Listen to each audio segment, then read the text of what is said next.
fe, obediencia y poder. Durante mucho tiempo, creer fue un acto íntimo. Una forma de explicar el miedo, la muerte, la incertidumbre.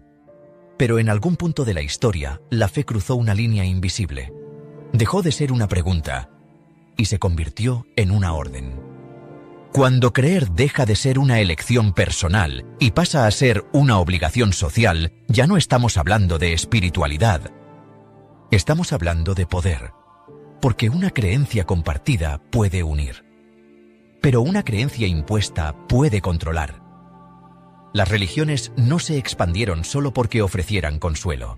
Se expandieron porque ofrecían algo mucho más útil para gobernar: obediencia interiorizada.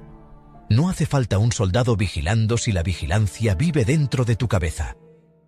No hace falta una cárcel si el miedo al castigo eterno funciona mejor que los muros.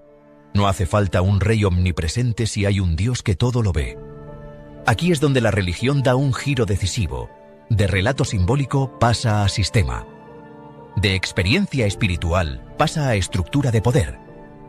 Y este proceso no fue accidental, de la fe al mandato. Las primeras formas de religiosidad humana no eran jerárquicas, eran tribales, caóticas, locales. Cada grupo tenía sus dioses, sus rituales, sus mitos. Pero esos dioses no exigían lealtad exclusiva. No había una verdad única. Había narraciones. El problema aparece cuando una creencia afirma algo nuevo y radical.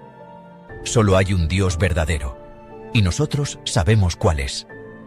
Ese momento lo cambia todo. Porque si existe una verdad única, entonces, quien la posee tiene autoridad. Quien la cuestiona es peligroso. Quien no la acepta es enemigo. La fe deja de ser simbólica y se vuelve literal. La metáfora se convierte en ley. El mito se transforma en dogma, y el dogma no dialoga. El dogma ordena. Obedecer incluso cuando nadie mira. Uno de los grandes logros psicológicos de la religión organizada fue este: convencer a las personas de que siempre están siendo observadas.